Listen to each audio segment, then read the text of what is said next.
ఆకాశవాణి విజయవాడ కేంద్రం.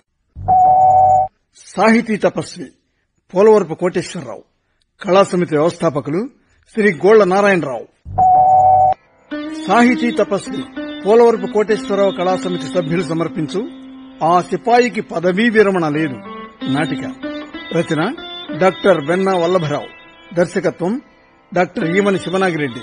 వ్యాఖ్యాత డాక్టర్ గుమ్మా సాంబశివరావు. నిర్మాణ సహకారం ఆళ్ల యోగానందీశ్వర్ రెడ్డి, శ్రీమతి సామంతపూడి శ్రీదేవి. పర్యవేక్షణ శ్రీమతి ముందులూరి కృష్ణకుమారి. వినండి, ఆ సిపాయికి పదవీ విరమణ లేదు నాటిక.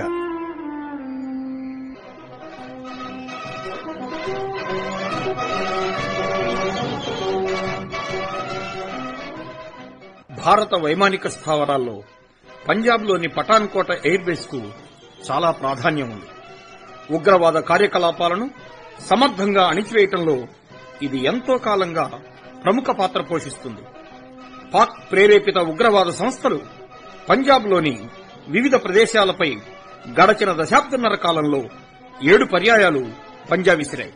ఇటీవల 2016 జనవరి 2వ తేదీ అర్ధరాత్రి పఠాన్కోట ఎయిర్ బేస్ పై ఉగ్రవాదులు జరిపిన దాడి మన దేశాన్ని తీవ్రంగా కలవరపరిచింది. ఈ దాడి జరిగినప్పుడు హవల్దార్ జగదీష్ చంద్ ప్రదర్శించిన ధైర్య సాహసాలు సమయస్ఫూర్తి ఆశ్చర్యానికి గురి చేస్తాయి. ఆ సమయంలో తాను నిరాయుధుడై ఉండి కూడా ప్రాణాలకు తెగించి ఉగ్రవాదులతో వీరోచితంగా పోరాడిన ధైర్యశాలి సైనికోత్తముడు వీరశ్రేష్ఠుడు జగదీష్ చంద్.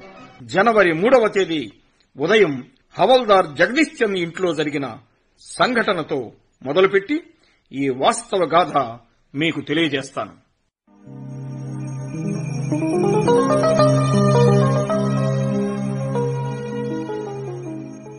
అమ్మా కిరణ్, ఉదయం 8:30 అయింది. నీ చెల్లి తమ్ముడు కబుర్లాడుకోవటం తప్పించి తల్లికి ఇంటి పనిలో ఏదైనా సాయం చేద్దామన్న ధ్యాసే లేదు వాళ్ళకి. కాలేజీ ఉన్న రోజుల్లో సరే సరే, ఇవాళ ఆదివారం కదా, ఆడపిల్ల కూడా చేతికి సాయంగా ఉండకపోతే ఎట్లా? రేపు పెళ్ళై అత్తవారింటికి వెళ్తే? అమ్మా ఆపమ్మా, ఎప్పుడు చూసినా పెళ్లి అత్తారిల్లు. ఏమే తమన్నా, కాలేజీ లేనప్పుడైనా అమ్మకి కాస్త రెస్ట్ ఇవ్వచ్చుగా. నేను ఇంట్లో ఉన్నప్పుడు నీలాగా బద్దకించేదాన్నా ఏంటి? వంట కూడా చేసేదాన్ని. ఇది వంటలో వెలు పెడితే ఇక మనం చచ్చామే. అక్క, నువ్వు ఢిల్లీలో యూనివర్సిటీ హాస్టల్లో ఉంటున్నావు కాబట్టి బతికిపోయావు. అప్పుడప్పుడు మేం బలైపోతున్నాం ఈవిడి గారి వంటకి. ఒరే రజత్, నువ్వు అట్లా భయపడటమేరా నాకు కావాలి. ఇక చాలే ఆపు. మీకు కాలేజీ ఉన్న రోజుల్లో అమ్మ ఉదయం 5 గంటలకల్లా నిద్రలేచి మీ ఇద్దరికి టిఫిన్ భోజనం సిద్ధం చేస్తూ ఉంటుంది. లంచ్ బాక్స్ పెట్టి టైంకి మిమ్మల్ని 7 గంటలకల్లా కాలేజీకి పంపుతుంది. అవునక్క, ఉదయం 7 గంటల బస్సుకు అందుకోకపోతే టౌన్ లో ఉన్న మా కాలేజీకి టైంకి వెళ్లలేం. అమ్మాయి ఎంత హైరాణ పడుతుందో చెప్పలేం అసలు. నా విషయానికి ఏం గాని, మీరు బాగా చదువుకొని పైకి రావాలని మీ నాన్నగారి కోరిక. అన్నట్టు మాకు ఎల్లుండి నుంచి సెమిస్టర్ ఎగ్జామ్స్. నాన్నగారు సెలవైపోయిందని పఠాన్కోట్లో జాయిన్ అవటానికి వెళ్తున్నారని ఇంటికి వచ్చాను. రేపు ఎర్లీ మార్నింగ్ ఢిల్లీకి బయలుదేరాలి. అక్క పోస్ట్ గ్రాడ్యుయేషన్ ఈ సంవత్సరంతో పూర్తవుతుంది. మీరిద్దరూ కూడా అక్కలాగే బాగా చదువుకొని పై చదువుకు వెళ్లాలని మా తాపత్రయం. వెళ్తామమ్మా. నువ్వు నాన్న మా భవిష్యత్తు బాగుండాలని ఎన్ని కలలు కంటున్నారో మాకు తెలియదా? సరేగాని లేవండి. ఈవేళ మీకు ఎవరికి ఏమేమి ఇష్టమో ఆ టిఫిన్లు చేశాను, వచ్చి త్వరగా తినండి. రేపటి నుంచి అక్కకు హాస్టల్ తిండి, మీకు ఉరుకులు పరుగులు. హాస్టల్ తిండి తిని తిని నోరు చచ్చిపోయింది. ఎంతైనా మా అమ్మ చేతి వంట రుచే రుచి. ఇక ఆలస్యం చేయడానికి వీల్లేదు. పదండి, ఓ పట్టుపడదు. అమ్మ మనసు తీయన, అమ్మ వంట కమ్మన. ఇల్లు సందడిగా ఉండేది ఇలాంటి సెలవు రోజే. ఏమిటో, మీ నాన్నగారు అక్కడ, మనం ఇక్కడ. అప్పుడే 3 రోజులైపోయింది ఆయన వెళ్లి. అమ్మా దిగులు పడకు, నిన్న రాత్రి ఫోన్ చేసి నాన్నగారు మనందరితో మాట్లాడారుగా. సరేలే, మీరు తింటూ ఉండండి, నేను వేడివేడిగా ఇంకా చేసి తీసుకొస్తాను. అమ్మా, ఫోన్ ఎత్తావా? లేదురా, ఆగిపోయింది. ఎక్కడి నుంచో ఫోన్ మోగిందంటే నాకు ఆందోళనే. ఆయన మిలిటరీలో ఉండడంతో ఎప్పుడు ఫోన్ మోగినా నా మనసు కీడు సింకిస్తూ ఉంటుంది. గుండె దడ మొదలవుతుంది. పెళ్ళై కాపురానికి వచ్చినప్పటి నుంచి అదే రాత. ఆయన క్షేమంగా ఉండాలని నిత్యం భగవంతుని ప్రార్థిస్తూ ఉంటాను. తరచూ ఆయనకు ట్రాన్స్ఫర్లు అవుతూ ఉండేవి. పిల్లల చదువు సంధ్యలకు ఇబ్బంది కలగకూడదని నన్ను పిల్లల్ని వాళ్ళ స్వగ్రామం బాసాలోనే అట్టిపెట్టారు. మా అత్తవారి తరపు బంధువులు, ఆయన స్నేహితులు అంతా ఈ ఊళ్ళోనే ఉన్నారు. బావగారు బుద్ధి సింగ్, తోడికోడలు అనసూయ అవసరాల్లోనూ ఇబ్బందుల్లోనూ అండగా నిలుస్తున్నారు కాబట్టి ఈ పిల్లల్ని సాకగలిగాను. అమ్మా, ఫోన్ ఎవరో చూడు. ఫోన్ కూడా నేనే చూడాలా? మీకు బద్ధకం బాగా ఎక్కువైపోయింది. హలో, ఎవరు మాట్లాడేది? నమస్కారం అమ్మా. మీరు జగదీష్ చంద్ గారికి ఏమవుతారు? ఆయన నా భర్త అండి. నా పేరు స్నేహలత. ఇంతకీ మీరెవరు? ఎక్కడి నుంచి మాట్లాడుతున్నారు? నేను పఠాన్కోట్ నుంచి మాట్లాడుతున్నానమ్మా. మీ ఇంట్లో ఎవరైనా వేరే వాళ్ళు ఉంటే పిలుస్తారా? ఫోన్ వాళ్ళకి ఇవ్వండి, కొంచెం మాట్లాడాలి. పఠాన్కోట్ నుంచా? విషయం ఏమై ఉంటుంది? ఆయన ఆ ఊళ్ళోనే కదా ఉన్నారు. భగవంతుడా, నా భర్తని క్షేమంగా ఉంచు. హలో హలో, ఏమండి, నా మాట మీకు వినపడుతోందా? ఇంట్లో మీ వాళ్ళు ఎవరైనా ఉంటే కొంచెం పిలుస్తారా? మాట్లాడాలి. ఏ విషయం గురించండి? ఇంట్లో మా పిల్లలు మాత్రమే ఉన్నారండి. మా వారు పఠాన్కోట్లోనే ఉన్నారు. 2 రోజుల క్రితమే ఆయన ఎయిర్ బేస్ లో డ్యూటీలో చేరారు. అమ్మా, మీ పెద్దమ్మాయి కిరణ్ యూనివర్సిటీలో చదువుతుందట కదా, ఆ అమ్మాయి ఉంటే పిలుస్తారా? ఏదైనా సంబంధం విషయం కాబోలు. అయినా సంబంధం అయితే పిల్ల తల్లిని నాతో మాట్లాడతారు గాని పిల్లతో ఏం మాట్లాడతారు? అమ్మా కిరణ్, నీతోనే ఏదో మాట్లాడాలంట. త్వరగా రా, విషయం ఏమిటో కనుక్కో. అలాగే అమ్మా. నమస్కారం. ఎవరండి? చూడమ్మా, నేను పఠాన్కోట వైమానిక స్థావరం నుంచి కమాండర్ జేఎస్ థాముని మాట్లాడుతున్నాను. మీ తల్లిగారితో కాకుండా నీతో ఎందుకు మాట్లాడాలన్నానో తెలుసా? నువ్వు చదువుకున్న దానివి, వివేకవంతురాలివి, పరిస్థితుల్ని అర్థం చేసుకోగలిగిన దానివి. అసలు విషయం ఏమిటండి? ఇవన్నీ ఎందుకు చెప్తున్నారు? మీ మాటలు వింటుంటే నాకేదో భయంగా ఉంది. త్వరగా చెప్పండి. నేననుకున్నట్లు వీళ్ళు మాట్లాడే విషయం పెళ్లి సంబంధం మాత్రం కాదు. నాకు ఆందోళన పెరిగిపోతోంది. అయినా నేను ఆ రోజు అంగీకరించకపోతే ఇప్పుడు నాకు ఈ ఆందోళన ఉండేది కాదుగా. ఆ రోజు నాకు బాగా గుర్తుంది. ఏమండి, ఈ మధ్య మీరెందుకో పరధ్యానంగా దిగాలుగా ఉంటున్నారు. 25 సంవత్సరాలు మిలిటరీలో ఉన్నారు. పదవీ విరమణ చేసి ఇంటికొచ్చారు. ఇన్నాళ్లు మీరక్కడ, మేమిక్కడ. ఇక మీదట మా మధ్య ఉంటారని నేను పిల్లలు ఎంతగానో సంతోషించాం. ఇప్పుడు మీరలా విచారంగా ఉంటే మాకెట్లా ఉంటుందో ఆలోచించండి. నిజమే స్నేహ, ఒక సిపాయిని పెళ్లాడి నువ్వెన్నో కష్టాలు చవిచూశావు. తల్లి తండ్రి నువ్వే అయ్యి పిల్లల్ని పెంచావు, బాగా చదివించావు. మగదక్షత లేకుండా సంసారాన్ని నెట్టుకు రావటానికి ఎన్నో ఇక్కట్లు పడ్డావు. సెలవు దొరికి వచ్చినప్పుడు తప్ప నేను ఇంటి బాధ్యతలు నెరవేర్చింది పెద్దగా లేదు కదా. అలా అని మేమెప్పుడూ అనుకోం. నేనన్నా పిల్లలన్నా మీకెంత ప్రేమో నాకు తెలీదా? కానీ మా మధ్య ఉంటూ కూడా మీరు సంతోషంగా ఉండడం లేదేమిటా అనే మా బాధ. అదే నాకు అర్థం కావటం లేదు స్నేహ. సెలవు దొరికి ఇంటికి వచ్చినప్పుడేమో సెలవులు చాలా త్వరగా అయిపోయాయనే బాధ కలిగేది. అదేం విచిత్రమో, రిటైర్ అయ్యాక ఇంటి వద్ద నాకేమీ తోచటం లేదు స్నేహ. ఏమీ తోచడం లేదా? అవును స్నేహ, నేను చాలా కాలంగా ఒక రకమైన జీవితానికి అలవాటు పడ్డాను. సైనిక వాతావరణం అంటే నాకెంతో ఇష్టం. దానిలో ఎంతో తృప్తి. ఆ సైనిక జీవితానికి శాశ్వతంగా దూరమైపోయానే అన్న బాధ నన్ను అనుక్షణం పీడిస్తుంది స్నేహ. 25 సంవత్సరాలు దేశ సేవ చేశాక కూడా మీకు విశ్రాంతి తీసుకోవాలని అనిపించడం లేదా? లేదు స్నేహ, నా చేతుల్లో ఇంకా చేవ చావలేదు. గుండె నిండా ధైర్యం, మనసులో ఉత్సాహం ఉన్నాయి. సైనికుడిగా నేను పొందిన శిక్షణ, గడించిన అనుభవం నిరుపయోగం కావటం నాకిష్టం లేదు స్నేహ. అయితే ఇప్పుడు ఏం చేస్తానంటారు? పాత జీవితాన్నే ప్రారంభిద్దామనుకుంటున్నాను స్నేహ. అలాంటి అవకాశం పదవీ విరమణ చేసిన వారికి ఉంటుందా? ఉన్నది కాబట్టే ఈ ఆలోచన స్నేహ. సైనిక జీవితం కొనసాగిస్తూ దేశ సేవ చెయ్యటానికి డిఫెన్స్ సెక్యూరిటీలో చేరదామనుకుంటున్నాను. మాతృభూమి కోసం ఎంత చేసినా తక్కువే కదా. నేను గతంలో చేసిన దానితో నాకు తృప్తి లేదు స్నేహ. అవకాశం ఉన్నంత వరకు నా శక్తియుక్తులు దేశ రక్షణకు వినియోగించి భరతమాత రుణం తీర్చుకోవాలని నా కోరిక స్నేహ. మునుపట్లా కాదు, ఇప్పుడు పిల్లలు పెద్దవాళ్ళయ్యారు. చదువులు, పెళ్లిళ్లు, బాధ్యతలు పెరిగాయి. చూడు స్నేహ, కుటుంబ బాధ్యతలు నీకు కొత్తేమీ కాదు. ఇక్కడుండి పిల్లల బాగోగులు నువ్వు చూసుకో. నన్ను ఇంకొంతకాలం నాకిష్టమైన దేశసేవ కొనసాగించనివ్వు. మా అన్నయ్య వదిన మీకు తోడుగా ఉండనే ఉన్నారు. ఏదైనా నువ్వు పిల్లలు అంగీకరిస్తేనే సుమా. మీ ఆశయాలకు, ఇష్టానికి నేను పిల్లలు ఎప్పుడైనా అడ్డు నిలిచామా? మీరు ఆనందంగా ఉండటం మాకు ప్రధానం. అలా హవల్దార్ జగదీష్ చంద్ డిఫెన్స్ సెక్యూరిటీలో చేరి మళ్లీ సైనిక జీవితాన్ని ప్రారంభించాడు. 3 సంవత్సరాలు నాగపూర్లో, తరువాత 2 సంవత్సరాలు జమ్మూ కాశ్మీర్లోని లేహ్లోని వైమానిక స్థావరాల్లో పనిచేశాడు. 2 వారాల క్రితం జగదీష్ పఠాన్ కోటకు బదిలీ అయ్యాడు. 10 రోజులు సెలవు తీసుకుని ఇంటికి వచ్చాడు. తాను బాధ్యతలు చేపట్టబోయే వైమానిక స్థావరం ప్రత్యేకతల గురించి పిల్లలకు చాలా గొప్పగా చెప్పాడు. అక్కడకు వెళ్లే అవకాశం రావటం తన అదృష్టమన్నాడు. తన సైనిక జీవితంలో ఈ పోస్టింగ్ ఎంతో తృప్తినిస్తుందని చెప్పి వెళ్లాడు. అక్కడ ఫోన్ సంభాషణ కొనసాగుతోంది.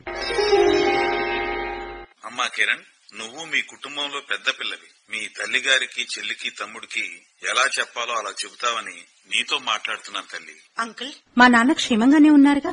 అమ్మా, మీ నాన్న మొన్న ఉదయం ఎయిర్ బేస్ లో రిపోర్ట్ చేశాడు. బాధ్యతా నిర్వహణలో, అంకిత భావంలో మీ నాన్నకి మంచి పేరుందమ్మా. మేము పనిచేస్తున్న పఠాన్ కోట వైమానిక స్థావరం పాకిస్తాన్ సరిహద్దుకు కేవలం 35 కిలోమీటర్ల దూరంలో ఉంది. ఇది భారత్ కు వ్యూహాత్మకంగా అత్యంత కీలకమైన ఎయిర్ బేస్ తల్లి. అంతేకాదు, ఇది ఆసియాలోనే అతిపెద్ద ఎయిర్ బేస్. పాక్ చొరబాట్లదారులను నిలువరించడంలో ఎయిర్ పెట్రోలింగ్ దే చాలా కీలక పాత్ర తల్లి. ఒకవేళ పాక్ సరిహద్దులో ఏదైనా ప్రమాదం ముంచుకొస్తే పఠాన్ కోట్ వైమానిక స్థావరం నుంచి బయలుదేరిన మెయిన్ బాంబర్ కేవలం 1 నిమిషంలోనే సరిహద్దు ప్రాంతానికి చేరుకోగలుగుతుందమ్మా. ఈ విషయాలు కొన్ని మా నాన్న మాతో చెప్పారు. అలాంటి చోట మా నాన్న పనిచేస్తున్నందుకు మాకెంతో గర్వం.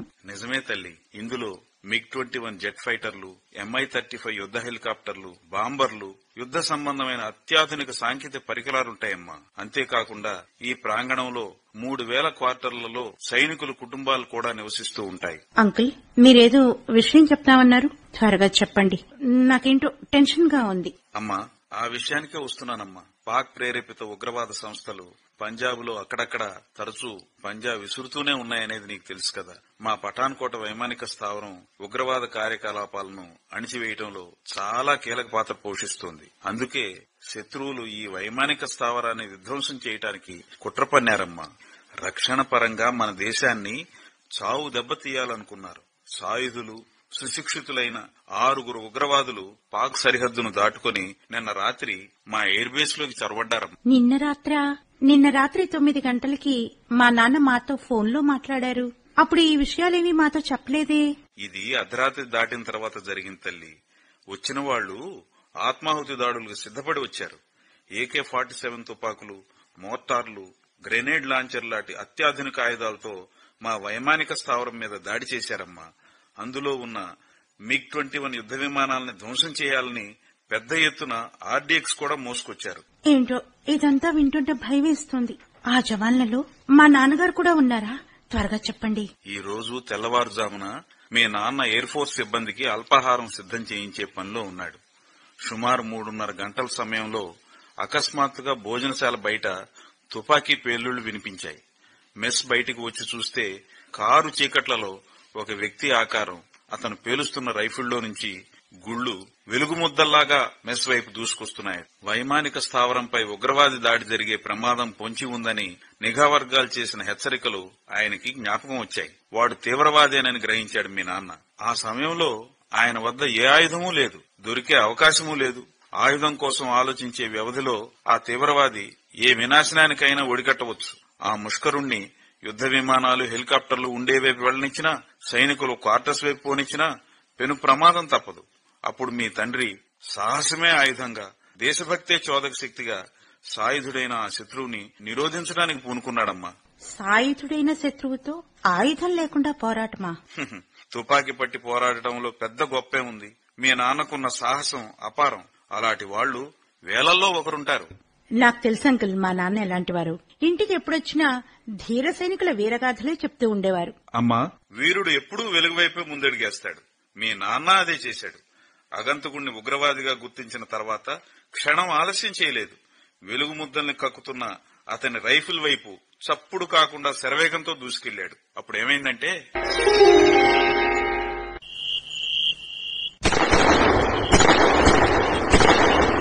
అరెరే, ఈ దుర్మార్గుడు మెస్సు వైపు విచ్చలవిడిగా కాల్పులు జరుపుతున్నాడే.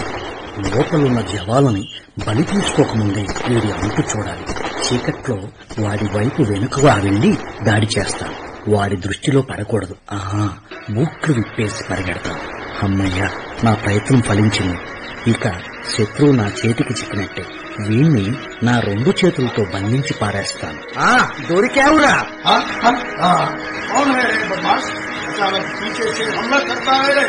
మా స్థావరంపై దాడి చెయ్యటానికి ఎన్ని గుండెలురా. నీ ఆటలు సాగనివ్వను. మా జవాన్లు చంపాలని చూస్తావా?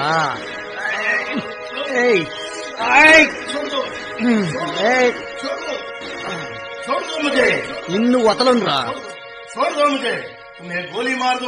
నీకు అవకాశం ఇవ్వనురా. నువ్వు ఎంత పెనుగులాడినా వ్యర్థం. నువ్విప్పుడు నా కబంధ హస్తాల్లో ఉన్నవని మర్చిపోకు.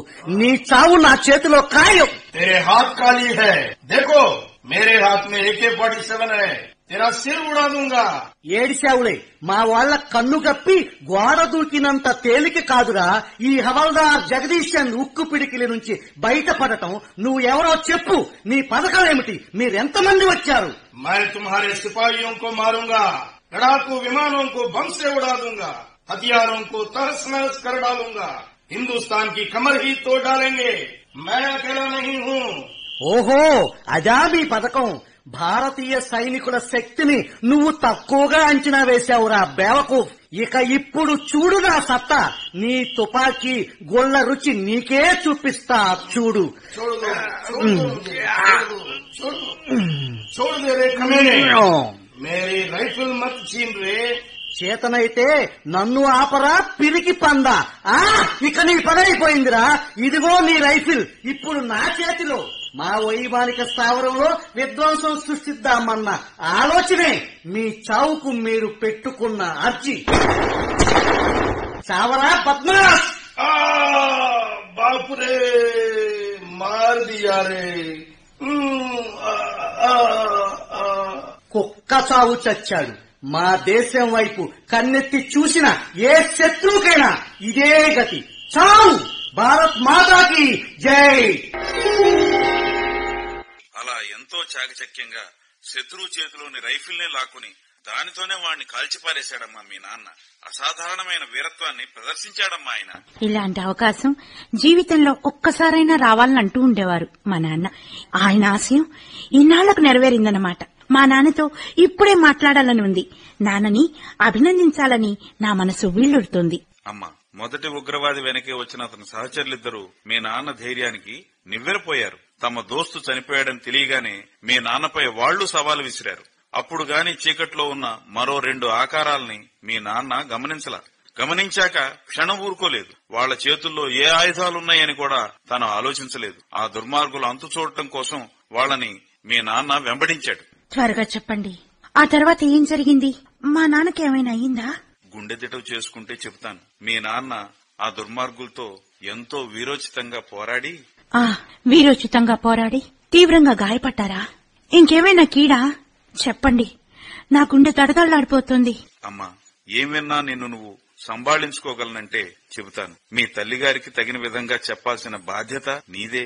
అంకుల్, చెప్పండి. మీరు చెప్పే విషయం ఏదైనా వినటానికి నేను సిద్ధంగా ఉన్నాను. మీ నాన్న వీరులకే ఆదర్శం, ధైర్య సాహసాలకు ప్రతిరూపం, దేశ సేవకు నిలువెత్తు నిదర్శనం. మొదటి తీవ్రవాదితో పోరాడి ఉన్న మీ నాన్న మీద వాళ్లు గుళ్లవర్షం కురిపించారమ్మా. ఆ గుళ్లు ఆ ధీశాలి శరీరాన్ని ఛిద్రం చేశాయి. భారత్ మాతాకి జై అనే నినాదం చేస్తూ మీ తండ్రి నేల కొరిగిపోయాడు తల్లి. భరతమాతకు ఎనలేని కీర్తిని చేకూర్చిపెట్టి తాను వీరస్వర్గాన్ని అలంకరించాడు. అమ్మా, తెల్లవారాక నిర్జీవంగా పడి ఉన్న ఆ అమరవీరుని పెదాలపై చెరగని చిరునవ్వుని, ఆయన ముఖంపై తేజరులుతున్న విజయ గర్వాన్ని చూసి మేము ఆ మహావీరునికి నివాళి అర్పించాం. తాను నిరాయుధుడై ఉండి కూడా ఉగ్రవాదులతో వీరోచితంగా పోరాడి మొదటి చొరబాటుదారుణ్ణి వాడి తుపాకీతోనే హతమార్చిన ధైర్యశాలి సైనికోత్తముడు వీరశ్రేష్ఠుడు తల్లి మీ నాన్న. అమ్మా, తమ్ముడు, నాన్నగారు,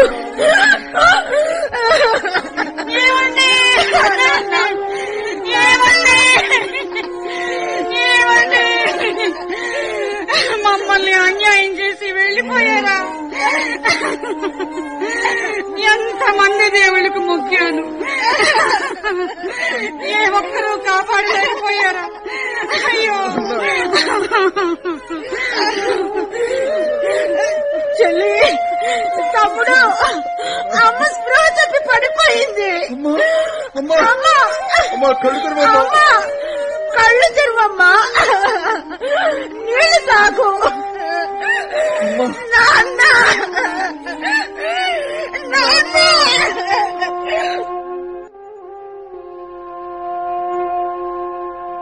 అమరవీరుడు హవల్దార్ జగదీష్ చంద్ భౌతికాయానికి ఆయన స్వగ్రామంలో సైనిక లాంఛనాలతో అంత్యక్రియలకు ఏర్పాట్లు జరిగాయి. గోర్ఖా రైఫిల్స్ కు చెందిన 40 మంది సైనిక దళం కమాండింగ్ ఆఫీసర్ సందీప్ భానోట్ నేతృత్వంలో జగదీష్ చంద్ పార్థివ శరీరాన్ని అతని ఇంటి నుంచి శ్మశాన స్థలికి తీసుకువచ్చింది. పఠాన్ కోట నుంచి విచ్చేసిన డిఫెన్స్ సెక్యూరిటీ నాయబ్ సుబేదార్ రాజేంద్ర కుమార్ అమరవీరుడు జగదీష్ చంద్ ప్రదర్శించిన వీరత్వాన్ని వివరించారు.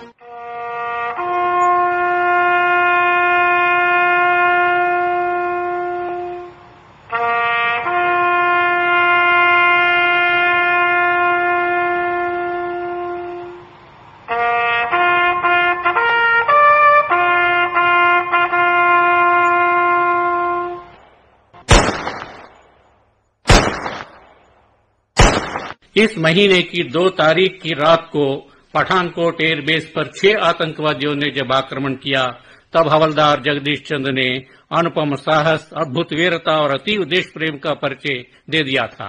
उन्होंने ही पहले आतंकी को देखा, तब जगदीश चंद्र निहत्थी थे, फिर भी वे अदम्य साहस के साथ उस आतंकी पर टूट पड़े। बड़ी चालाकी से उस आतंकी की राइफल छीन ली। उसी राइफल से जगदीश ने आतंकी को मौत के घाट उतार दिया। इसके बाद जगदीश चंद अन्य 2 आतंकियों की गोलियों का निशाना बनकर शहीद हो गए। उन्होंने वीरमरण को प्राप्त कर लिया। हवलदार जगदीश चंद ऐसे परम साहसी, महान वीर और उत्कृष्ट देश प्रेमी थे, जिन्होंने अपने जीवन की अंतिम सांस तक मातृभूमि की अपार सेवा की। अंत में आतंकियों से लड़ते लड़ते ही भारत माता की प्यारी गोद में समा गए। शहीद जगदीश चंद को शत शत प्रणाम। भारत माता की जय। जोहार जगदीश चंद, जोहार जगदीश चंद। ఇంకా ఎన్నాళ్ళని ఇలా ఏడుస్తూ కూర్చుంటావో చెప్పు. తమ్ముడు మరణించి 2 వారాలైంది.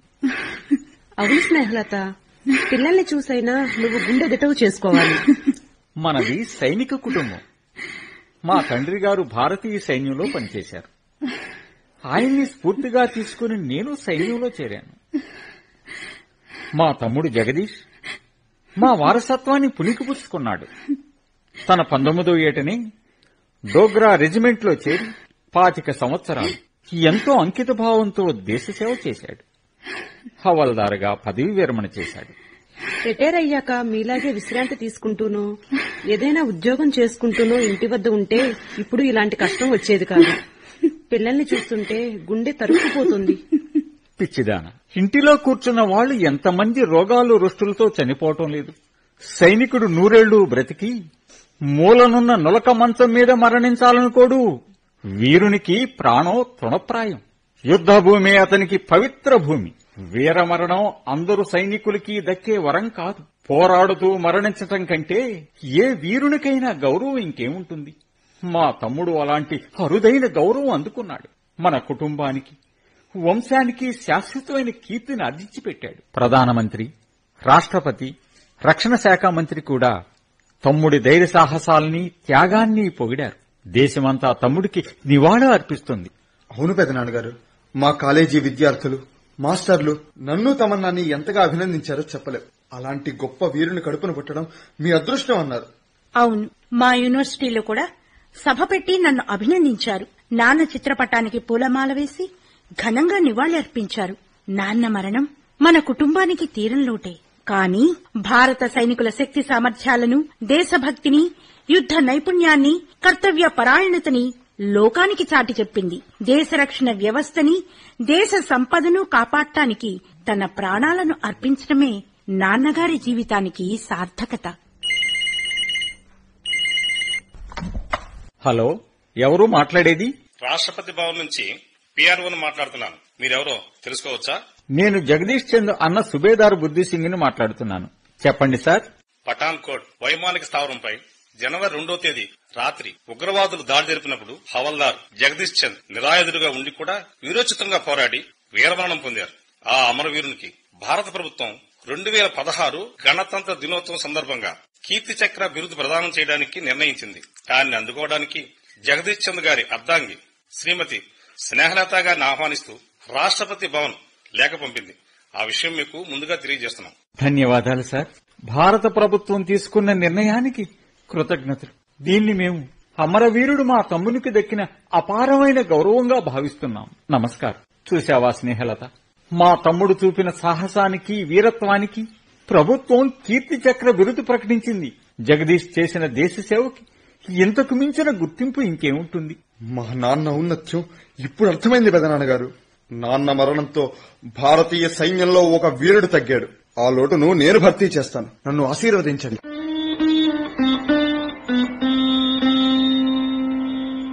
వైమానిక స్థావరంపై దాడి చేసిన 6 ఉగ్రవాదుల్లో మొదటి వాణ్ణి మట్టుపెట్టిన అమరవీరుడు జగదీష్ చంద్ మిగతా 5 అంతం చేసే ఆపరేషన్ విజయానికి నాంది పలికాడు. ఆ తర్వాత అప్రమత్తమైన వైమానిక దళానికి చెందిన గరుడ సిబ్బంది, ఎన్ఎస్టీ కమాండోలు, జవాన్లు సమన్వయంతో వ్యూహాత్మకంగా వ్యవహరించి స్థావరంలోని కీలకమైన ప్రదేశం వైపు దుండగుల్ని వెళ్లనీయకుండా చేసి పెను ప్రమాదాన్ని తప్పించగలిగారు. 5 ఉగ్రవాదుల్ని మట్టుపెట్టే ఆపరేషన్ 5 రోజుల పాటు కొనసాగింది.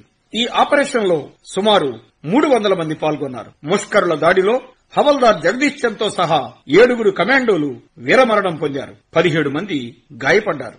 ఈ ఆపరేషన్ భారతదేశ శక్తి సామర్థ్యాలను, జవాన్ల దేశభక్తిని, యుద్ధ నైపుణ్యాన్ని, కర్తవ్య పరాయణతని లోకానికి చాటి చెప్పింది. హవల్దార్ జగదీష్ చంద్ దేశ రక్షణకు సంబంధించిన రక్షణ వ్యవస్థని, దేశ సంపదను కాపాడటానికి తన ప్రాణాలకు తెగించి వీరోచితంగా పోరాడి దేశానికి మహోపకారం చేశాడు. మాతృభూమి రుణం తీర్చుకున్నాడు. వీర స్వర్గాన్ని అలంకరించాడు.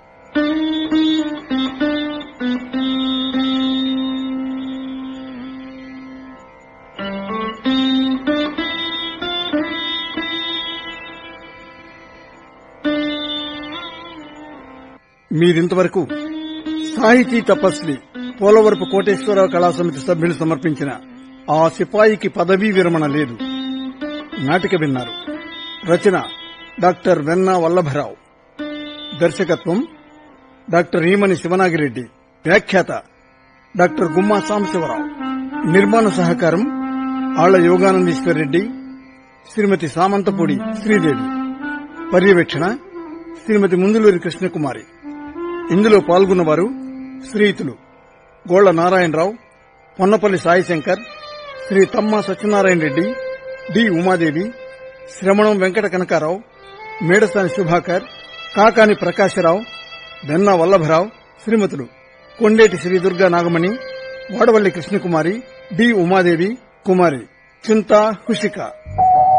సాహితీ తపస్వి పోలవరపు కోటేశ్వరరావు.